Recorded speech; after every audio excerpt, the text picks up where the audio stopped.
তো good morning, এখন 6:20 বাজে, সকাল 6:20। আর এই সকালবেলা ওঠা মানে এত খিদে পায়, জাস্ট পাগল হয়ে যায়। খিদে পেলে সিরিয়াসলি এখন বেশি কষ্ট হচ্ছে একটু, তো আমি ওয়েট করতে পারি না। আমি যদি একটু লেট করে ঘুম থেকে উঠি 9টা বা 10টা বা 11টা, তাহলে আর খিদে টিদে থাকে না। আই থিঙ্ক সেই ভোরের খিদেটা ততক্ষণে নষ্ট হয়ে যায়। তো ডিম ছোলার ইজি ট্রিক, আগে পুরো সাইডটাকে পাকিয়ে নিয়ে যে কোনো একটা কোণা একটুখানি ছুলে নিয়ে চামচ ঢুকিয়ে দাও।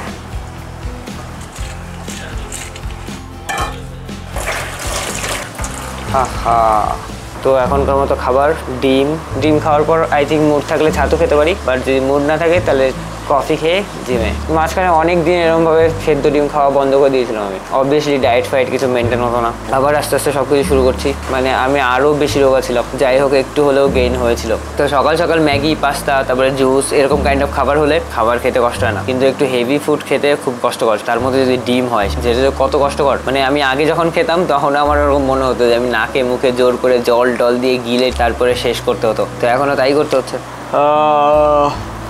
3 নম্বর ডিমের লাস্ট বাইট এটা, কিন্তু লাস্ট বাইটটাই সবসময় কষ্টকর হয়। তার সঙ্গে কফি।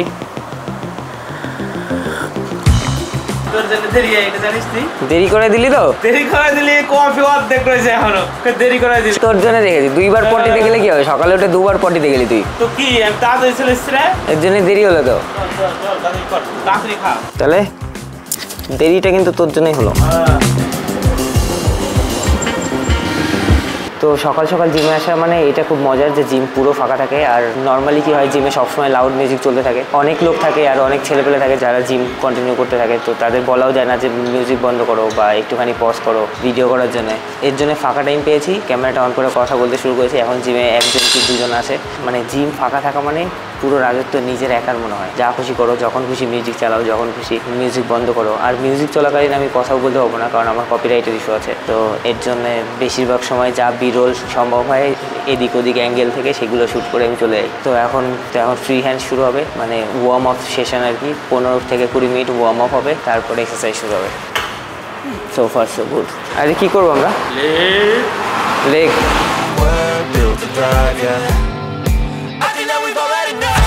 25, 50, এটা 15।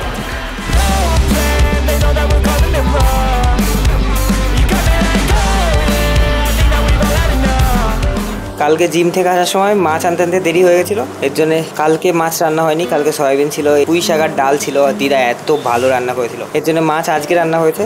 কালকে যে মাছটা নিয়ে আসলাম সেই মাছ দিয়ে কলা দিয়ে আলু দিয়ে তরকারি, সয়াবিনের তরকারি, আর এই পেঁয়াজ রসুন কেটে করে রেখেছে, এগুলো গ্রাইন্ড করে আমি চিকেন রান্না করব। কিন্তু এখন খিদে পেয়েছে, এখনকার মতো ফ্রেশ হয়ে আগে ভাত খাবো, তারপরে চিকেন রান্না করবো। কালকে চিকেনও রান্না হয়নি।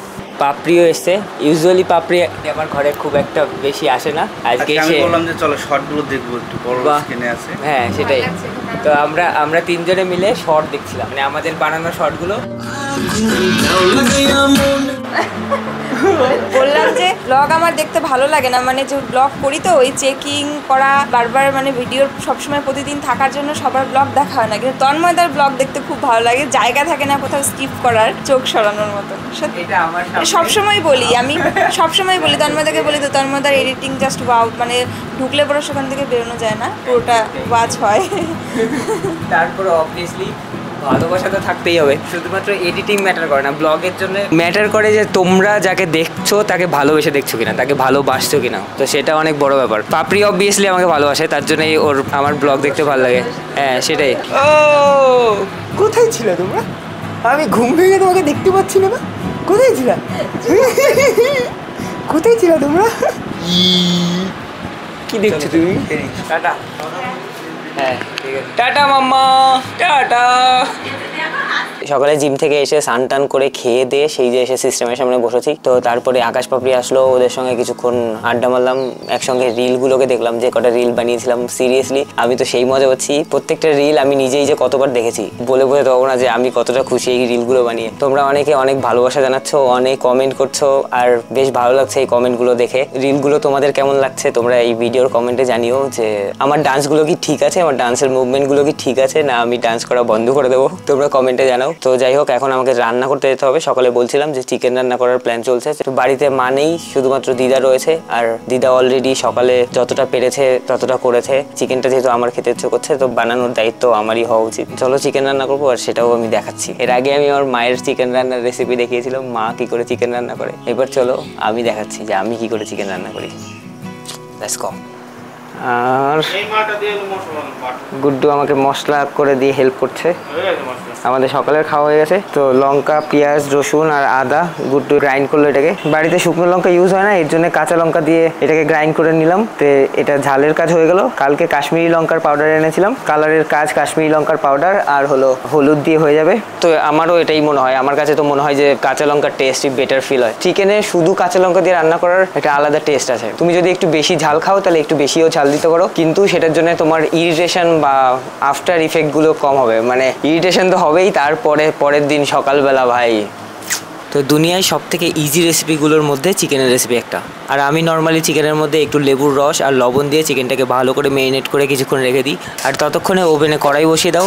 আর তুমি যদি চিকেনে আলু পছন্দ করো তাহলে কয়েক পিস বড় কিউব সাইজের আলু কেটে নিতে পারো। তারপরে কড়াই গরম হলে কড়াইয়ে তেল দিয়ে দাও। তেলটা গরম হলে আলুগুলোকে একটুখানি ফ্রাই করে নাও। তারপরে সেই তেলের মধ্যে পেঁয়াজগুলোকে দিয়ে দাও। আর পেঁয়াজের মধ্যে একটুখানি লবণ দিয়ে পেঁয়াজটাকে একটু নেড়ে চেড়ে ঢেকে রাখো, কারণ পেঁয়াজটাই ফ্রাই হতে সব থেকে বেশি সময় লাগে। আর ততক্ষণ তুমি একটা ব্রেকও নিয়ে নিতে পারো। আর ব্রেক নেওয়ার পরে যদি তোমাদের হঠাৎ করে আমার মতো মনে হয় তেলে পেঁয়াজ দেওয়ার আগে তেজপাতা দিতে ভুলে গেছি, তাহলে পেঁয়াজের মধ্যেই তেজপাতা দিয়ে একটু নেড়ে চেড়ে আবার ঢেকে দিতে পারো। আর তারপরে পেঁয়াজের কালার একটু ব্রাউন হলে পেঁয়াজটাকে তেল থেকে একটুখানি সাইড করে তেলের মধ্যে হলুদ আর কাশ্মীরি লঙ্কার পাউডার দিয়ে দাও, কারণ হলুদটাকে আলাদা করে তেলে ফ্রাই করে নিলে হলুদের কালারটা একটু ভালো আসে। আর এরপরে কিছুক্ষণ পেঁয়াজ, হলুদ আর কাশ্মীরি লঙ্কার পাউডারটাকে মিক্স করে একটু নেড়ে চেড়ে তার মধ্যে আদা, রসুন আর লঙ্কার পেস্টটা দিয়ে দাও। সেটাকে কিছুক্ষণ নেড়ে চেড়ে তার মধ্যে কিছুটা জিরের গুঁড়ো, তারপরে মশলাটাকে কিছুক্ষণ নেড়ে চেড়ে যখন মশলাটা কড়াইতে লাগতে শুরু করবে, তো এর জন্যে টমেটোটা স্ম্যাশ হলে একটু জল বেরিয়ে আসবে। আর ততক্ষণে যদি মশলাটা ঠিকঠাক কষানো না হয় তাহলে কিছুটা গরম জলও দিয়ে দিতে পারো তার মধ্যে, মশলাটা ভালো করে কষানো হওয়ার জন্য। আর তারপরে তুমি আবার আরেকটা ব্রেক নিতে পারো। আর ওই ব্রেকের মধ্যে তুমি যদি চাখোর বা কফিখোর হও তাহলে ব্ল্যাক টি করে নিতে পারি, কারণ এই ব্ল্যাক টিটা করা একদমই ইজি। শুধুমাত্র ছাঁকনিতে একটু চা দাও আর এর উপর একটু একটু করে গরম জলটা ঢেলে দাও। চা রেডি। ততক্ষণে মশলাটা কষানো হয়ে যাবে। এই কালারটা এসছে শুধুমাত্র কাশ্মীরি লঙ্কার পাউডার আর হলো হলুদটাকে তেলে ফ্রাই করার জন্য। রেডিশ ব্যাপার চলে এসছে। তো মশলাটা কষানো হলে তার মধ্যে চিকেন দিয়ে দাও। তো চিকেনটা মশলার সঙ্গে ভালো করে মেশানোর জন্য একটু নেড়ে চেড়ে আবার একটু ঢেকে দাও। আর তারপরে আবার তুমি চায়ের একটা ছিপ নিয়ে নিতে পারো। It's good. কিন্তু চিকেনটাকে মশলার সঙ্গে মেশানোর পরে বেশিক্ষণ ঢেকে রাখা যাবে না, কারণ চিকেনে জল গলবে। আর চিকেনে একবার বেশি জল গলে গেলে সেই জলটাকে কমাতে চিকেন আর চিকেনের হাড় দুটো আলাদা হয়ে যাবে। জাস্ট গলতে শুরু করেছে। আর এটাকে ততক্ষণ কষাতে হবে যতক্ষণ চিকেনের মশলা আর তেল দুটো সেপারেট না হচ্ছে। এবার সেটারই অপেক্ষা। তারপরে চিকেনটাকে একটু নেড়ে চেড়ে তুমি আরেকবার ব্রেক নিয়ে নিতে পারো তোমার করা সোশ্যাল মিডিয়াতে পোস্টগুলোকে চেক করার জন্য, সেটাই কত লাইক আসলো, কত কমেন্ট আসলো। আরেকটা ইম্পর্টেন্ট কথা হলো ওভেনের ফ্লেম সবসময় লো থাকবে, কারণ লো ফ্লেমে যে কোনো কিছুর রান্না সব থেকে বেটার হয়।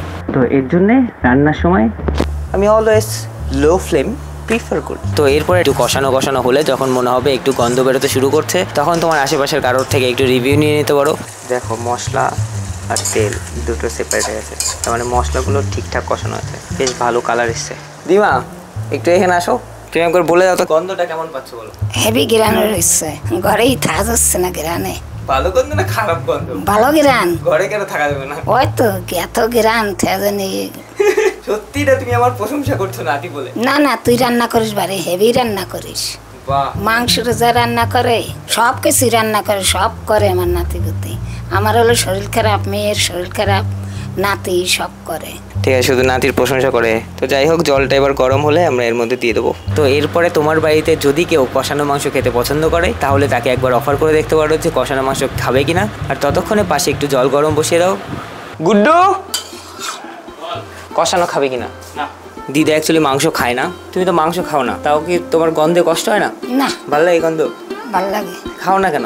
ওই নাম ঠাম করে তো হ্যাঁ না, মাংস খাই না। আমাকে কেউ খায়নি, আমার বাবা কোনোদিনও মাংস খায় নাই। তুমি তো খেতে, তাও? তবুও আমি, আমার বিয়ে হয়েছে পর আমি সব কিছু খাইছি, আমার বোনেরা খায় নাই। ও আচ্ছা। আমি আমার ভাই খাই, একটা ভাই আমার। কোনো দিদাই খেতো না? না। ঠিক আছে, আমাদের জল গরম হয়ে গেছে, জলটা ঢেলে দিই। তো এবার বাকিটা তোমার উপর ডিপেন্ড করে যে তুমি কষা কষা খাবে আর একটু ঝোল ঝোল খাবে, সেই পরিমাণে জল দিয়ে দাও। কালার চলে এসছে, ভালোই লাগছে কিন্তু দেখতে। যাই হোক, এবার এটাকে একটু ঢেকে দিই, ঢেকে দিয়ে একটু লো ফ্লেমে রেখে দিই, তাহলে চিকেনটা বয়েল হোক। তারপরে লাস্টে নামানোর সময় একটুখানি গরম মশলার পাউডার দিয়ে নামিয়ে দেবো, দ্যাটস অল, হয়ে গেল চিকেন। আমি এরমভাবে পুরো প্রপার ইনস্ট্রাকশন দিচ্ছি, মানে ইনস্ট্রাকশন বলছি, তার মানে এটা না যে এইভাবেই চিকেনটাকে রান্না করতে হয় বা রান্নাগুলো অ্যাকচুয়ালি এইভাবেই হয়। আসলে আমার এক্সপিরিয়েন্স এটা, আমি এইভাবে করে করে দেখেছি, প্রত্যেকটা জিনিস আমি এক্সপেরিমেন্ট করে করে দেখেছি যে আমার জন্য এই প্রসেসটা সব থেকে বেস্ট। এর জন্য আমি আমার মতো করে একটা প্রসেস ইউজ করি। আলটিমেটলি টেস্ট আর লুকটা ম্যাটার করে, দ্যাটস অল। আর সেটা যদি প্রপার চলে আসে, প্রসেস ম্যাটার করে না। তুমি নিজের প্রসেসে বানাও বা মাস্টার শেফের প্রসেসে বানাও, তো ডাজন্ট ম্যাটার। তো আমাদের আজকের মতো চিকেন রান্না কমপ্লিট। এখন আমরা একটুখানি গরম মশলা দেবো।